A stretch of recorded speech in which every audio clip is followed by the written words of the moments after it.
Gaueko 12:26 desertuan zen Sergio Francisco, baina ura iritsi zaio 6. jardunaldian hain zuzen ere Realak 1-0 irabazi baitio Mallorcari anoetan lehen mailako 6. jardunaldiko norgehiagokan. Gogoratuko dugu, batetik Realak joan den jardunaldian Betisen aurka galdu zuela 3-1,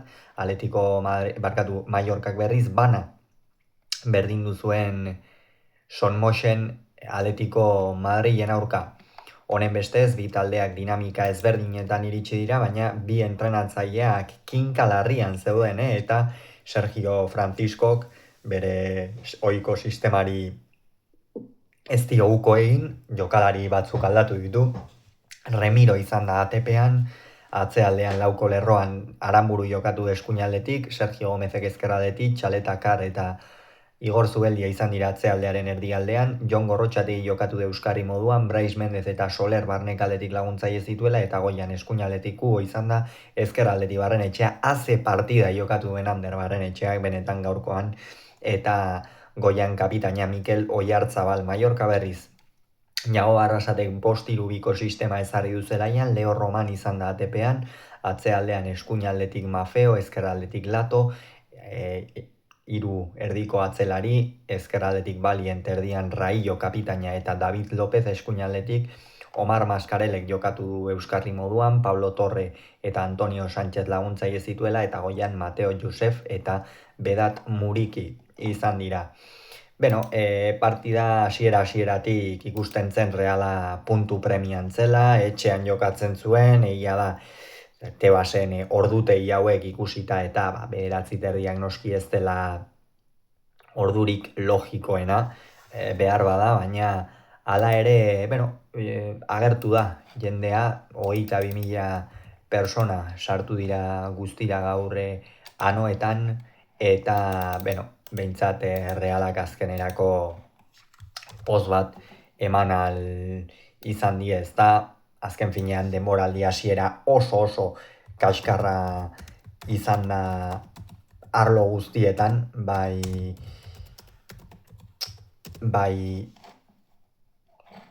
arlo jokoari dagokionez eta baita emaitzei dagokienez ere, logikoki, eta errotik aldatu beharra zeukan Realak, eta nik uste gaur hasieratik beste intentsitate bat sartu diola, Mallorca atzean sartu ahal izan du, lehen minutu horietan, eta, Reala ongi ikusi dugu, baina betiko arazoarekin. Zein zen arazoa? Azken metro horietan ez zuen asmatzen taldeak, arean paseak sartzerako orduan, sakonean jokatzerako orduan, ez zuen asmatzen taldeak Leo Romani kilimak egiteko ere gai ez da izan, lehen da biziko minutu horietan, eta gero askotan badakigu horiek larrutik ordaintzen direla, hala ere, Barrenetxea, Brais Mendez, oso sartuta ikusi ditugu norgehiagokan, behar bada gaur Aranburu eta Sergio Gomez hor gaur behar bada erasoan eta ez dute hainbesterainoko protagonismoa izan, baina benetan Ander Barrenetxea jokatu duen norgehiagoka ikeragarria izan da, oso ongi, oso fin ikusi dugu Donostiarra gaurkoan, eta bigarren zatian gainera saria etorri zaio, hala ere, Mallorcak ere erasotu du batez ere eskuinalde horretatik, Mafeoren hegal horretatik saiatu dira erasoan Mallorcakoak, baina hala ere ez dute bat ere aukera garbirik eduki, tarteka sartzen ziren, baina orokorrean gaur Realak intentsitate puntu hori gehiago igo du, zelai erdian ere nagusi izan da, eta horrek baloiak aurrera eraman du, baina esan dugun bezala azken metro horietan utxe egin du askotan, eta hori lehen mailan larrutik ordaindu ohi da, eta alde horretatik behintzat Reala azkenerako salbatu dela esan daiteke. Josu Galetx abesteia izan da epailea, Nafarra, bera, eta, egia esan, ez zait iruditu, lehen zatia meintzat iruditu zait Mallorcari gehiegi baimendu diola, Iago Arrasateren taldea behin eta berriz denbora galtzen ari zen, jada modu nahiko nabarmenean, ez da esango dugu, eta esan ez diete txartelik atera, horrune batez joan da, Leo Romanengana eta esan dio urrengoan txartela aterako ziola, geroztik egia da apur bat Mallorcak erritmoa gehiago igo duela, baina orokorrean behintzat penaltian ere, bigarren zatian gero aipatuko du, baina ez du asmatu, ez zait iruditu norgehiagoka ongi kudeatu duenik. Eta lehen zatian esan duen bezala aukera gutxi eta 43. minutuan Mallorcaren zorigaitzerako Omar Mascarelek min hartu du, bere orde Samu Costa atera behar izan da, Omar Mascarelek, ez du parte hartzean dirik izan norgehiagokan, esan dugu Reala jaun eta jabe izan da, ondorioz Mallorcak zelai erdian oso kontrol gutxi eduki du, eta apur bat baloiaren atzetik ibili da, asko lagundu behar izan du atzealdean Reala sarrez edin, eta horretan behintzate asmatu du Mascarelek eta gero Samu Kostak, partida ona ez du egin, ez da askotan agertu, ez erasoan, atzealdean ere, Realak ikusi dugu nola bera atera denean ere erasoan jarraitzen zuen, baina kontua kontu horrela amaitu da lehen zatia eta benetan Realarentzat ez ziren albiste onak egin batean, ez ziren albiste onak, batez ere area zapaldu duelako, intentsitatea ere igo duelako, gainontzeko norgehiagokekin alderatuta, baina hor beste puntu bat falta zitzaion gola egiteko, eta bigarren zatian behintzat oso ongi sartu da taldea, eta Barrenetxeak esan dugu. Sekulako partida egin duela, eskuinaldetik sekulako jokaldia egin du, Takeku hori ere hemen bere meritua eman behartzaio, ez dugu aipatu Takeku eta gaurkoan ere ez da behar bada askotan agertu, Carlos Soler bezala biek gehiago edo hobeto jokatuko zutela espero genuen, parte hartze handiagoa izango zutela, baina gero Kubok zeinen ederki eman nion Barrenetxeari ezkerraldera, Barrenetxeak jokalari bat izkin egin alboko marra bilatu, eta hortxe zen, hau bai izan da aurrelari peto baten gola, Mikel Oyartzabalek, kapitainak nork bestela salbatuko zuen Reala azken denbora bolada honetako, bolada etxar honetatik, eta Mikel Oyartzabalek bat eta hutseko egin du, poza zoramena zen anoetan, eta benetan gol hori oso baliagarria izan da, gerora hain zuzen ere garaipena emango ziolako, Realari. Eta egia esan hortikan aurrera Reala gainera dominatzen jarraitu du, askotan gertatu izan zaio eta lehengo denboraldian, batez ere aurten lehenengo aldia zen hause, Reala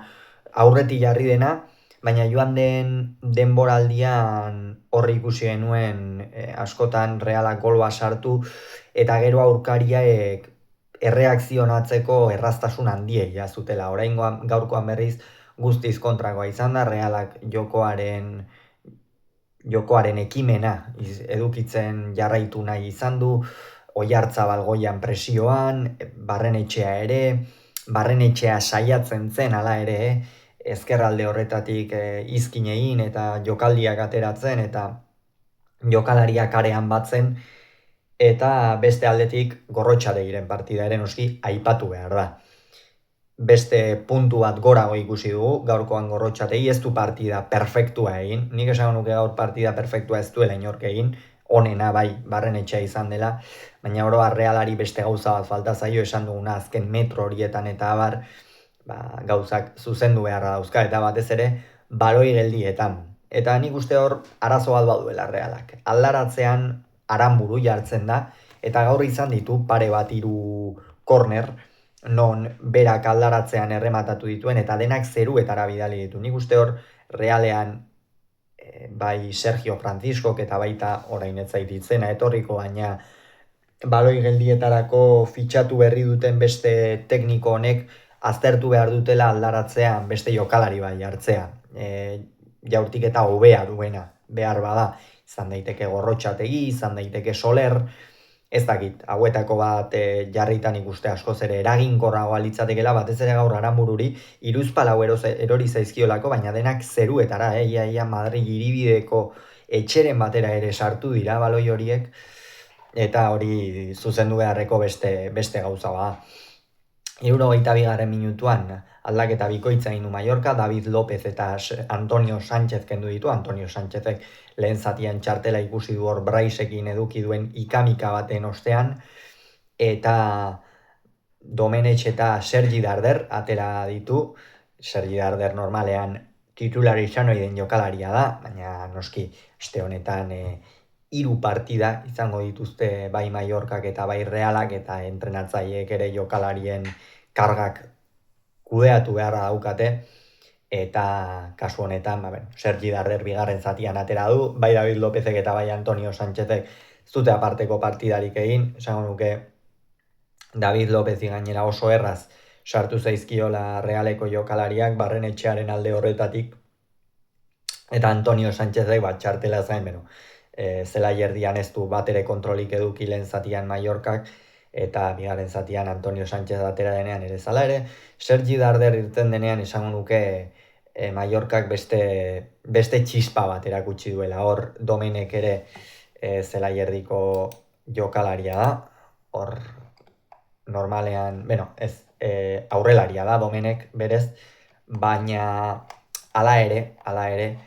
hor erasora joan beharra zeukan Mallorcak, baina esango nuke Jagobak kudeaketa ona egin duela aldaketekin. Azkenean, ez da itxuan joan, hor partida oraindik geratzen zen, eta bazekien zer zegoen, baina oro har behintzat ez Domenekek eta ez Sergi Darderek ez dute Mallorcaren jokoa eta dinamika aldatzerik izan, eta 74. minutuan ere Soler kendu du eta Turrientes atera. Nik uste oraindik Solerri puntu bat geratzen zaiola, taldera egokitu eta zelaierdi horretan jaun eta jabe izateko, ez horretara deituta baita hor Realean, baina gaurkoan Braisek eta Gorrotxategik nik esan nuke askoz ere protagonismo gehiago izan dutela. Egia da hor zenbait baloi mozterako garaian eta Soler fin ibili dela, baina oro har ez du bere gaua izan, eta Turrientesek atera denean gogoz ikusi dugu, hor nik uste barnekalde horretatik oso eroso sentitzen dela, erasorako joera handia izan du, eta hori behartzuen Realak naiz eta bat eta gusira bazten joan erasorako joera hori Turrientesek izan du. Abagune garbi bat ere hor gora joan zaiona, sekulako bira eman du area barruan, eta Mallorcako atzealdea erabat baloiari begira utzi du. Pena izan da hori, baina orokorrean partida ona egin du Turrientesek, eta postekoa, batez ere etzetorrelako behar bada fin, baina gaur erakutsi du jartzen baldin badu, eta Sergio konfiantza ematen badio, berak ere erantzungo duela. 74. minutuan, jada pixkanaka partida ere berdintzen ari zen, Reala nagusiago zen, baina Mallorca ere pixkanaka gora etortzen ari zen. Sergi Darder eta Domeneken aldaketek hori erakutsi dute behintzat, Jagobak erdiko atzelari bat kendu eta erasora jo behar zuen derrigor, eta 74. minutuan Sergio Gómez eta Brais kendu ditu. Sergio Gómezek gaurkoan behar bada erasoan ez du aparteko partida egin, atzealdean fin ikusi dugu batez ere Mallorcaren kontraerasoak eta zuzentzerako garaian, eta Brais berriz, bere maskara horrekin, zurra utzi zuela badakizue, eta oraindik ere babesa behar izaten du maskara horrekin, eta egia esan, zuloak orainik behar bada lehengo denboraldian, edo orain bi denboraldi edo bilatzen zituen zulo horiek bilatzea kostatzen ari zaio. Lehengoan esate baterako Betisen aurka bai gola egin zuen, baina orokorrean kostatzen ari zaio, eta hala ere pixkanaka bilatzen ari da, eta euren ordez Haien eta Pablo Marin atera dira. Biek ala biek lortu dute Realaren oreka horri eustea, eta hori zen garrantzitsuena gaur. Lato eta Mafeo, Morei eta Johan Mojikaren ordez atera ditu, atzealdeko aldaketak izan dira, baina badakigu bai Moreik eta bai Mojikak zenolako joera duten erasorako, biak jokalari oso fisikoak dira, eta minutu horietan aterata Jagobak bazekien erasoan gehitu egingo zutela, eta alaxe izan da, eurak atera direnean beste Mallorca bat izan da, esate baterako jada area zapaltzen hasi dira. 82. minutuan Gale Txapeztegiak hasieran penaltia adierazi du, baina gero Barreak deitu eta Barretikan eskua itxatxia zuela nabarmen zuen. Itxatxia Realeko jokalariak esan dio, eta hornemestez penaltia balio geratu da, esan batek baino gehiagok arnasa ere hartuko zuten, eta 85. minutuan iritsi dira azken bi aldaketak, Barrenetxeak eta Kubo gutzi dute zelaia, eta Umar Sadik eta Gonzalo Guedes atera dira. Umar Sadik jauna 2025 urtean oraindik ere Realean jokatzen, gezurra dirudi baina horrela izan da. Eta, bueno, Barrenetxeak esan dugu, hitzak, bueno, kalifikazioak ez, adjetiboak falta zaizkigu Barrenetxearen gaurko partida deskribatzeko, eta Kubok partida oso ona jokatu du, baina beste puntu bat asko hobetu dezake Kubok nik uste, eta pixkanaka joango da ere konfiantza hartzen. Eta Sadik eta Guedes, bueno, zer esan ez, Sadiketaz baloi guztia galbein ditu, goitik ez du bakar bat irabazi, Guedesek eutsi dio erasoko dinamika horri, eta atzealdean ere asko lagundu du, Sadikek ere, bueno, borrokatu ditu zenbait baloi eta, baina oro har nik uste Umar Sadikek ez lukela normalean behintzat partidarik jokatu beharko. Beraz, bat eta huts, garaipen oso garrantzitsua, Sergiok bala hau saiestu du, hurrengoa Bartzelona, zaila izango da hori, gogoratu Realak bat Mallorca gutxanoetan.